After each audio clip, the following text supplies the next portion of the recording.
Hello everyone, how's it going? Hope you're having a wonderful night. So today Ubisoft revealed Star Wars Outlaws will release this year on August 30th, and people are mixed about this game. The story trailer did come out. I can't play it because I'll get copyright claimed, but we don't really see a lot in terms of gameplay. But what people are really on edge about, one, it's a Ubisoft game, and Ubisoft's kind of stagnated when it comes to creative direction. Basically, they just take the open world formula, put a bunch of towers and minor side missions, and you just go and explore. And they've kind of lost that identity for a lot of their games because they just recycle that same format for every one of their franchises. Ghost Recon, Assassin's Creed, Watch Dogs, whatever it is, it basically follows the same formula, and a lot of people are getting a little annoyed with it. So we'll see how the game turns out, but what is incredibly concerning is this right here. So this was posted by Wario64. Internet required to install the game. Now, Star Wars Outlaws is a single-player game, but if you've not watched the Accursed Farms video or the many different videos out there showcasing how publishers are basically not selling full games anymore, they're basically selling you a license, and they'll take away that license the second that the game is just, unviable anymore. We've seen that with live service games. That's expected. You under the impression that this game will only be functioning for as long as the servers are up, and for multiplayer-only games, it's understandable. They're not going to put money into a multiplayer game that's not going to see a return on investment, so they're going to shut it down or put it onto peer-to-peer servers or something like that. But in terms of single-player games, this is becoming increasingly more concerning, and this isn't something that's new for Ubisoft. For example, Avatar: Frontiers of Pandora, which is a single-player game, requires you to connect to the internet in order to play the game for the first time. Afterwards, you can go offline, but you need a day one patch in order to play the game, which is incredibly concerning. Same thing for Star Wars Jedi Survivor, which requires a one-time internet connection in order to install the rest of the game because it's not on the disc.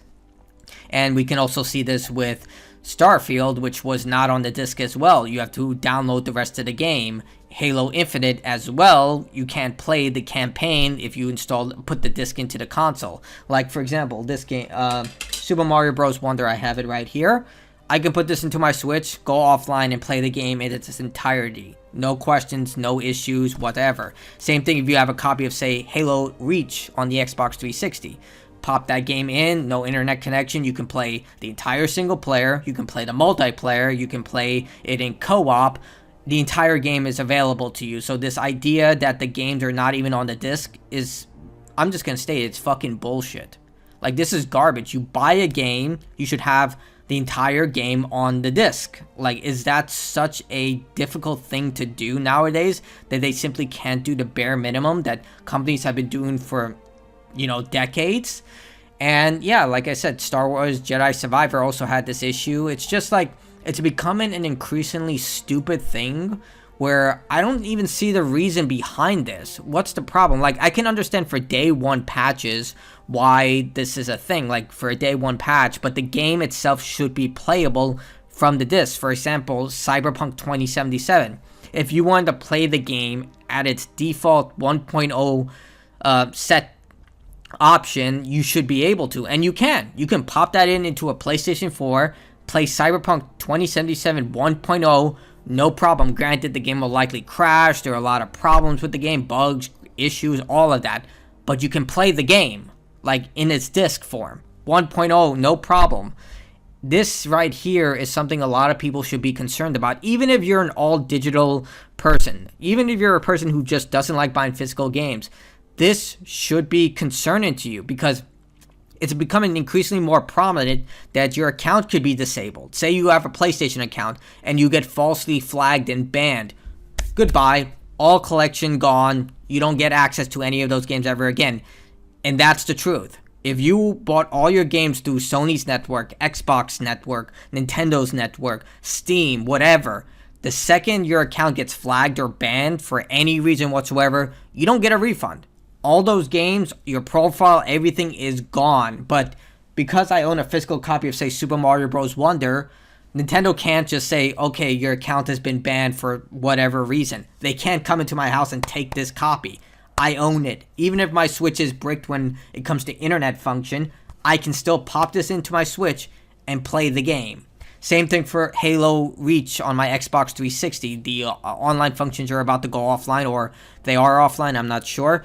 Regardless, I can pop that in, put in my Xbox 360 or my Xbox One because it's backwards compatible, and play the game.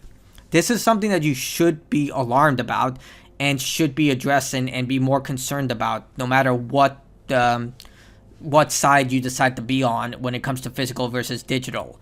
And with this system, I don't know if a lot of people are going to even just decide to not buy this game out of protest, and I can't blame them if they do. I'm going to get the game because for content and for guides and all that, but tell me what you think in the comments below. Like, would you get this game if the entire game... Because they haven't confirmed this yet. That's the thing. It just says this. This could just be a day one patch situation. But if it does come out that the game requires a internet connection the first time in order to play the game offline, would you get the game? Let me know in the comments below. I like to hear other people's opinions on this matter. I'm venomously against this. I think that once you buy a game, a physical disc game, you should be able to access that game. Even if it's a multiplayer only game, you should be able to like put in the game. And, you know, even if you're just playing with bots or you're playing split screen, which is also a dying thing, because even Halo 5, despite that game being entirely co-op, didn't freaking have split screen multiplayer for the campaign. I don't get why. Same thing for Halo Infinite. But, you know, this is the life we're living right now, where the base functions that were even existed in the N64 era can't be implemented in modern day gaming. But tell me what you think in the comments below. I love to hear other people's opinions. That's it for me. Bye.